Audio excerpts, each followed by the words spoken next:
ناظرین، کسان کی بات میں ڈاکٹر محمد اظہر نواز آپ کی خدمت میں حاضر ہوں۔ کیا آپ جانتے ہیں کہ امریکہ، آسٹریلیا اور دیگر ملکوں میں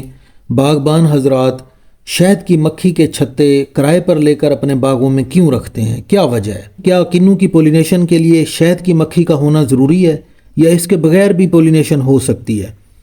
لیکن اگر میں آپ کو بتاؤں کہ مکھی جو ہے باغ کی پیداوار میں 30% جو ہے اضافہ کر سکتی ہے،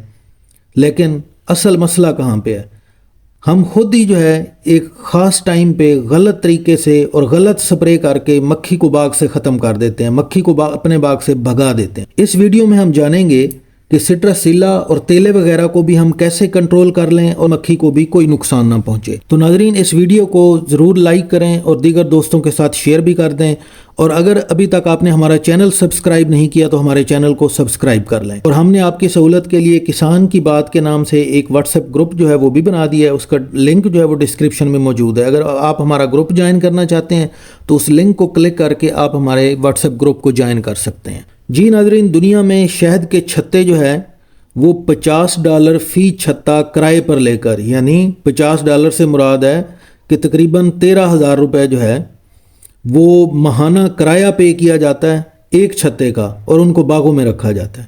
تاکہ وہ جو شہد کی مکھی ہے وہ اس باغ میں رہتے ہوئے جب پھولوں کا سیزن ہو تو ترشاوا پھلوں میں پولینیشن کا عمل جو ہے وہ سر انجام دے سکے، اور تاکہ اس سے جو ہے پھل بہتر طور پر بن سکے۔ تو ایک تحقیق کے مطابق یہ نوٹ کیا گیا ہے کہ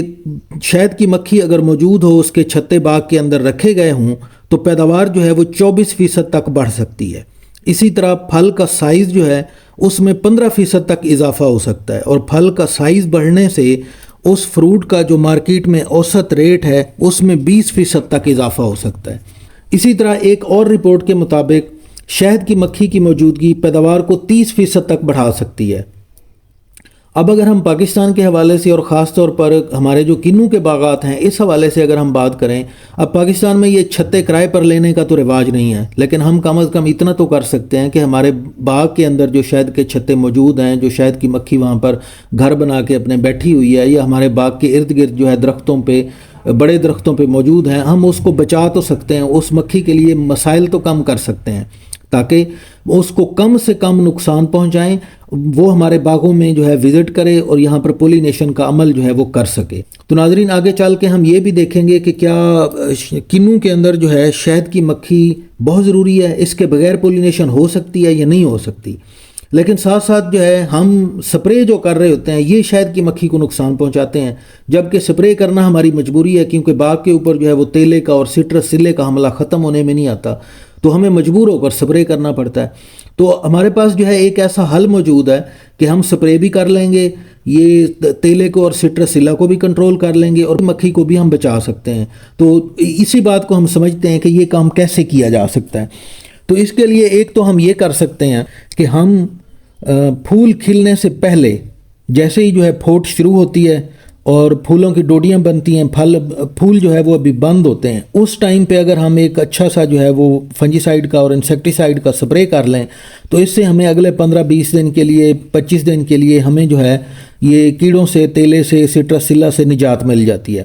تو اس طرح جو ہے اتنی دیر میں جب پھول کھلیں گے پولینیشن ہو جائے گی، اور ادھر سے پھر کیڑوں کا حملہ شروع ہوگا، اتنی دیر میں ادھر سے پھل بن چکا ہوگا، اور پھل بننے کے فوراً بعد جو ہے ہم دوبارہ سپرے کر لیں گے۔ ایک تو یہ طریقہ کار ہے۔ دوسرا، اگر کسی وجہ سے ہمارا سپرے جو ہے زیادہ جلدی کر دیا گیا تھا، یا ہم نے سپرے تو کیا پھول کھلنے سے پہلے لیکن اس کا رزلٹ اتنا اچھا نہیں آیا اور دوبارہ حملہ شروع ہو گیا ہے، ادھر آپ کو تیلا اور خاص طور پہ سٹرسیلا نظر آ رہا ہے جیسا کہ آج کل باغات میں موجود ہے، تو ایسی صورت میں اب ہم اگر سپرے کرتے ہیں، روٹین کے جو سپرے ہیں اگر ہم وہ کرتے ہیں تو پھر پھل کی مکھی نہیں بچے گی، اس پہ اثر آئے گا، پھل کی مکھی باغ کو وزٹ نہیں کرے گی، جس سے پولینیشن کم ہو جائے گی۔ لیکن ہمارے پاس کم از کم 2-3 ایسے کیمیکل جو ہیں وہ موجود ہیں جن کا ناک ڈاؤن ایفیکٹ ہے۔ اس سے مراد یہ ہے کہ ان کا فوری طور پہ اثر آتا ہے، جس دن آپ سپرے کرتے ہیں اسی دن آپ کو اس کا رزلٹ مل جاتا ہے، وہ کیڑے مر جاتے ہیں، لیکن ان کا اثر جو ہے وہ زیادہ دیر تک نہیں رہتا، کہ اس زہر کا، ان زہروں کا اثر جو ہے 1-2 دن رہتا ہے، 2-3 دن تک بس پھل کی مکھی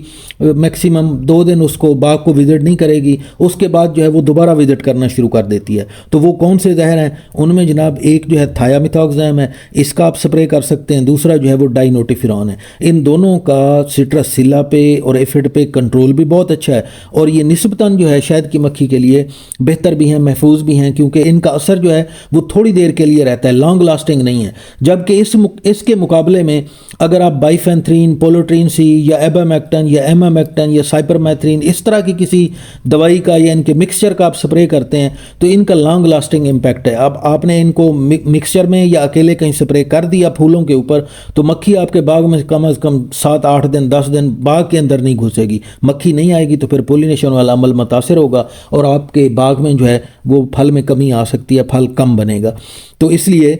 کھلے ہوئے پھولوں پر جو ہے آپ اس سے اوائڈ کریں کہ یہ جو پائریتھرائڈ گروپ کی یہ جو دوائیاں جو میں نے نام بتائے ہیں، بائیفینتھرین، پولوٹرین سی، ایبامیکٹن، ایمامیکٹن، سائپرمیتھرین، اس طرح کی دوائیاں جو ہیں ان سے آپ اوائڈ کریں، ان کو سپرے نہ کریں. تو اس طرح جو ہے جو طریقہ کار میں نے آپ کو بتایا ہے اس کے تحت ہم تیلے کو بھی کنٹرول کر لیں گے اور پھل کی مکھی بھی بچ جائے گی اور ہمیں اس سے وہ فائدہ بھی ملے گا. اس کے علاوہ آپ نے یہ دیکھا ہوگا کہ شہد کی مکھی جو ہے صبح صبح جیسے ہی سورج نکلتا ہے اور تھوڑی سورج کی کرنیں باغ میں پڑتی ہیں تو اس ٹائم سے جو ہے یہ پھل کی یہ جو مکھی ہے شہد کی مکھی یہ پھولوں کو وزٹ کرنا شروع کر دیتی ہے اور یہ 11-12-1 بجے تک جو ہے باغوں میں گھومتی رہتی ہے. لیکن سیکنڈ ٹائم اور ذرا تھوڑا لیٹ کر کے جو ہے پھر آپ کو مکھی نظر نہیں آتی. اور اس کے جو پھول کھلنے کا ٹائم ہے اور جس ٹائم یہ سمجھ لیں کہ پولینیشن کے لیے بہترین ٹائم ہوتا ہے وہ بھی ان ترشاوا پھلوں کے لیے صبح کا ٹائم ہے، یعنی 10 بجے کے قریب جو ہے نا میکسیمم آپ ہنی بی کی ایکٹیویٹی دیکھتے ہیں تو یہی ٹائم ہے. اس ٹائم پہ جو ہے پولینیشن کے لیے یہ سب سے بہترین ٹائم ہے. تو اگر آپ نے سپرے کرنا ہے تو وہ صبح کی بجائے سپرے پھولوں پہ سپرے کرنا ہے تو وہ آپ شام کے وقت کریں تاکہ اس وقت جو ہے مکھی باغ کے اندر موجود نہ ہو، وہ واپس اپنے چھتے پہ جا چکی ہوگی. ایک یہ ہم کام کر سکتے ہیں. دوسرا، آپ کے باغ کے اندر جو ہے مکھی نے اگر چھتا بنایا ہوا ہے جیسا کہ اس ویڈیو میں بھی آپ دیکھ سکتے ہیں، اسکرین پہ آپ کو نظر آ رہا ہوگا کہ ادھر جو ہے شہد کی مکھی نے جو ہے یہ کنوں کے پودے کے اوپر ہی چھتا بنایا ہوا ہے. تو ایسی صورتحال میں جس پودے پہ شہد کی مکھی بیٹھی ہوئی ہے، چھتا بنایا ہوا ہے، اس پودے کو جو ہے آپ بالکل سپرے نہ کریں اور اس کے ارد گرد پودوں پر بھی سپرے کرتے ہوئے اس بات کو یقینی بنائیں کہ سپرے کی فوار جو ہے وہ کسی طور پر بھی جو ہے شہد کی مکھی کے چھتے کی طرف جو ہے وہ نہ جائے اور نہ اس پودے کی طرف جائے. تو اس بات کو یقینی بنائیں. جی ناظرین، جو چھتے ہمارے باغ میں موجود ہوتے ہیں ڈیفینیٹلی ہم نے ان سے شہد بھی اتارنا ہے، ہم ان کو چھوڑ تو نہیں سکتے، لیکن شہد اتارتے ہوئے کوشش کریں کہ کوئی 10-15%، 20% جو ہے وہ شہد کی مکھی کے لیے اس چھتے کے اندر چھوڑ دیں. اس کی خوراک کے طور پہ وہ استعمال ہوگا تاکہ وہ اسے کوئی جو ہے نا خوراک کی کمی کا سامنا نہ کرنا پڑے. تو تھوڑا سا شہد اگر ہم چھوڑ دیں گے تو وہ چھتا ہمیں وہاں وہ مکھی بیٹھی بھی رہے گی اور اس کے ساتھ ساتھ جو ہے وہ اپنے اگر وہ بچے بنا رہی ہے، انڈے دیے ہوئے ہیں تو وہ بھی کسی حد تک محفوظ رہیں گے اور ان کی نسل جو ہے وہ چلتی رہے گی. دوسرا ایک کام ہم اور کر سکتے ہیں کہ اگر شہد کی مکھی کے چھتے ہمارے باغ میں موجود ہیں تو شدید گرمی کے موسم میں جب جون جولائی کا موسم ہوتا ہے اس وقت جو ہے وہ پھول نہیں ہوتے، کسی بھی فصل کے اوپر جو ہے وہ پھول نظر نہیں آتے اور موسم بہت سخت ہوتا ہے. تو ان دنوں میں اگر ہم شیرہ یا گلوکوز کا سولوشن بنا کے جو ہے وہ ان چھتوں کے قریب تھوڑی سی مقدار میں رکھ دیں تو وہ شہد کی مکھیوں کے لیے خوراک کے طور پہ کام آئے گا اور وہ مرنے سے بچ جائیں گی. ادروائز ان کی پاپولیشن جو ہے وہ بہت کم ہو جائے گی. تھوڑی سی مکھیاں، آدھے سے زیادہ مکھیاں جو ہے یہ دیکھا گیا جون جولائی میں جو ہے نا سخت موسم میں وہ مر جاتی ہیں، تھوڑی سی بچ جاتی ہیں، پھر وہی آگے اپنی نسل بڑھاتی ہیں. جی ناظرین، میں نے آپ کو کہا تھا کہ آخر میں ہم یہ بھی جانیں گے کہ کنوں کے لیے شہد کی مکھی کا ہونا کتنا ضروری ہے، اس کے بغیر پولینیشن ہو سکتی ہے یا نہیں ہو سکتی. کنوں میں جو پھول ہوتے ہیں اس میں نر اور مادہ دونوں حصے ایک ہی پھول کے اندر موجود ہوتے ہیں، یعنی پھول جو ہے وہ ہرمیفروڈائٹ فلاور کہلاتا ہے. تو اس میں نر اور مادہ حصہ دونوں موجود ہوتے ہیں. شہد کی مکھی، اس میں کوئی شک نہیں ہے کہ شہد کی مکھی پولینیشن میں اپنا رول پلے کرتی ہے اور اس کے لیے اہم ہے، لیکن آپ کو پریشان ہونے کی ضرورت نہیں ہے کہ اگر بالفرض آپ کے باغ کے ارد گرد شہد کی مکھی نہیں ہے یا کوئی چھتا آپ کے باغ میں موجود نہیں ہے تو آپ مایوس نہ ہوں، آپ کے ہاں بھی پھل بن جائے گا، پولینیشن ہو جائے گی، کیونکہ پھول کے اندر جو ہے نر اور مادہ دونوں حصے موجود ہیں، یہ پھل بن جائے گا. اس کے لیے شہد کی مکھی کا ہونا 100% ضروری نہیں ہے، لیکن اگر شہد کی مکھی ہوگی تو اس سے جو ہے ڈیفینیٹلی اس کا بہتر امپیکٹ آئے گا کنو کی پیداوار پہ بھی، فروٹ سیٹنگ پہ بھی، اور فروٹ کی کوالٹی پہ بھی. اس میں کوئی دوسری رائے نہیں ہے، اس کا پازیٹیو امپیکٹ ہی ہے. لیکن اگر بالفرض شہد کی مکھی نہ ہو تو پھل پھر بھی بن جائے گا، تو اس حوالے سے آپ پریشان نہ ہوں. تو ناظرین، امید ہے یہ معلومات آپ کو پسند آئی ہوں گی. اس ویڈیو کو لازمی لائک کر دیں اور دیگر دوستوں کے ساتھ شیئر بھی ضرور کریں. اور اگر ابھی تک آپ نے ہمارا چینل سبسکرائب نہیں کیا تو ہمارے چینل کو بھی سبسکرائب کر لیں.